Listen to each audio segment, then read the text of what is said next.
Hey, did you always want to understand what Kabbalah is all about, but you just didn't know where to start? Well, here I sat down with Rabbi Simon Jacobson of the Meaningful Life Center and author of best-selling book Towards a Meaningful Life, and I asked him exactly this question. How would you introduce and explain Kabbalah to somebody who's never heard of it before? So instead of me going on over here with all these introductions, let's get straight into it. I would begin on a very basic level. You always have to begin where a person's at, and then you can introduce them to new topics. So you have to find parallels and examples in people's lives. So for instance, some basic level. Today, everybody understands that when you look at any object in existence, whether it's fire or water or yourself or anything, so I'll just use some scientific terms. So everything's made up of elements. An element would be like water is made up of hydrogen and oxygen.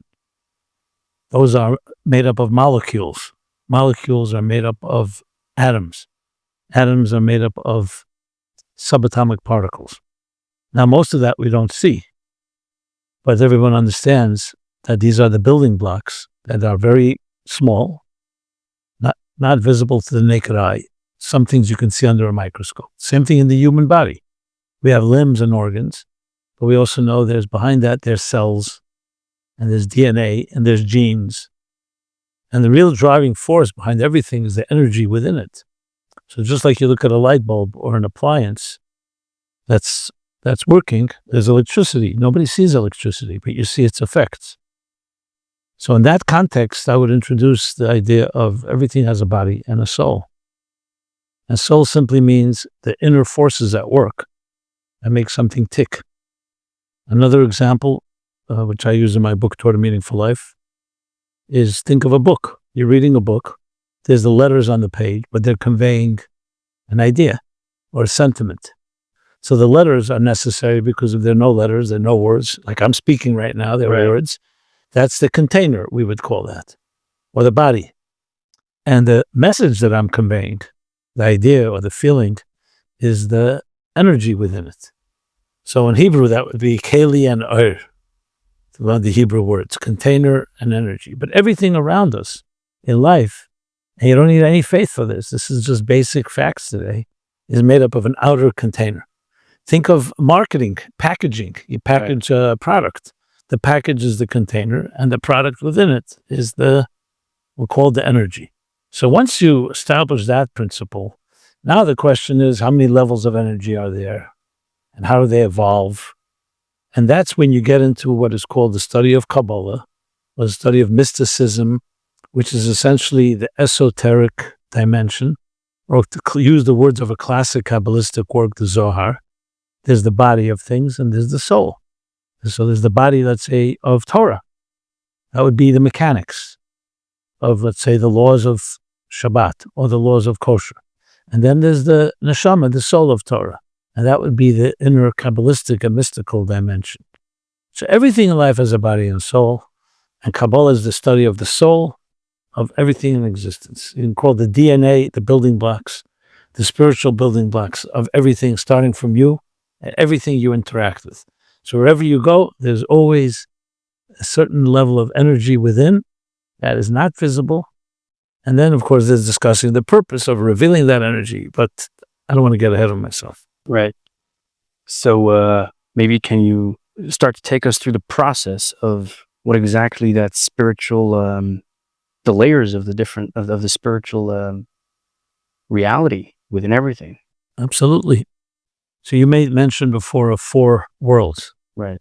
We'll call it 4 dimensions because worlds create the perception of 4 planets or something. It's really 4 dimensions. So though there's really infinite layers, like I said, even when you talk about elements, molecules, atoms, subatomic particles, we all know if you keep going down the rabbit hole, there are many more. There's sub. Right. We have not discovered them all, but it's layers upon the layers. So in general, the Kabbalistic mystics laid it out in a structure of 4 steps. You can say 4 layers, 4 dimensions. I'll give the Hebrew words for it. So it's Atzilut, Bria, Yetzira, and Asiya. Loosely translated means Atzilus would be unity, Bria would be an outline creation. Yetzirah is shape and form. And Asiya is the final product. So let's again make it very simple. There's everything in this world, anything you create, whether you're building a new structure, or you're painting a painting, or composing music, or writing a business plan, or writing a book. We'll always have 4 steps if it's going to be a worthwhile endeavor. The first is you have to have a vision. What's your vision? I'm talking about even a person writes a business plan. You have to first define your vision or mission. And that's an all-inclusive, unifying vision. You want to build a house. What kind of house? Is it a country home? Is it where you're going to live? Is it an office? It's a one overall vision. Then you start creating an outline. You start breaking it down. There's going to be a living room, a dining room, a kitchen, just using simple examples. Right. Then that's an outline. Then you have to break down, what is the kitchen going to look like? The details. You have to flesh it out. So the first step is Atzilus is the unifying vision. Bria is the outline. Like think of it, the chapter headings. The Yetzirah would be the fleshing it out in details. Specifics, how big, how small, different details. And the final 4th step is the finished product. So if you go to any construction site, you actually can see these 4 stages. Sometimes you go to a place, all you see is nothing. It's just, a foundation, which is just a raw foundation. Then you could start seeing the beams go up and the platforms and so on. So you start seeing an overall structure. Then you come a little later and you start seeing, okay, now you start seeing take shape and form. And then you come one day, the building is finished, full dimensional product. Right. So essentially everything we do goes through these 4 steps. Same thing, you write a book. What's the central theme of this book? That's the unifying vision. That's that Atzilus of the book, so to speak. Bria would be the outline, the chapters, how many chapters, the general chapter titles. Then comes fleshing them out, and then comes a final product. So we have in the Kabbalistic model, essentially God, the ultimate architect, created it with this structure. Not that he needed to, but he wanted to create it in a logical way. So there you have it. And everything we do is essentially emulating that. So now when you look at a person's life, you could say, okay, what is this Asiya dimension of your life? And what is that Atzilus? For example, someone says, why do you go to work? So you say, well, I go to work to make money. Why do you want to make money? In order to be able to pay my bills and be able to do whatever I like. So most people actually begin from the final step. They didn't begin with a vision. I want to know what the vision of my life is. And now, I'll then imagine someone going, let's put up a building and then we'll figure out why we need the building. That would be ridiculous. Right. But most of us live our lives that way. So what the Kabbalistic teachers and the Hasidic masters teach us is that you really want to align your life. Start with a vision, a unified vision. Then go into the general structure, then details, and then a final product. And it's a way really of assessing any person's life. The final step would be survival, existence. Right. Now, the first step would be the unifying vision, and you need all 4 to be effective. So Atzilus is really like the first, the most spiritual stage is really, it's like the purpose of the universe. Exactly. So let's take, for example, you mentioned the Sefirot, spherotic structure. So each one of these 4 dimensions now has structure to it too. And there you go, they're essentially 3 cognitive, 7 emotional.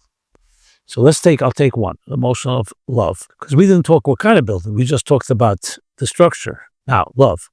Is love driven by a vision or is love driven by biological needs?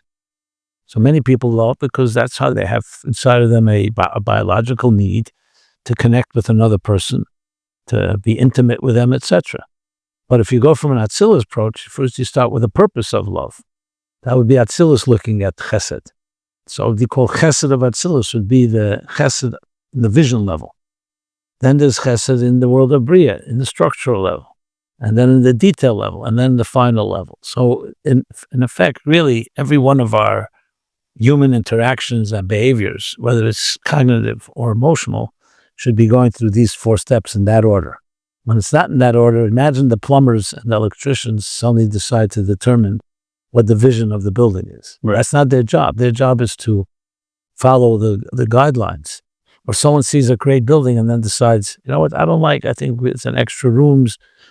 They're like cutting out things that are important to the bigger picture. Right. That was part 1 of this interview. If you liked it, make sure to like and subscribe this video and stay tuned for part 2, where we will be talking about where exactly these spiritual realms exist and how we can actually apply them in our day-to-day lives and gain from them personally. See you next time.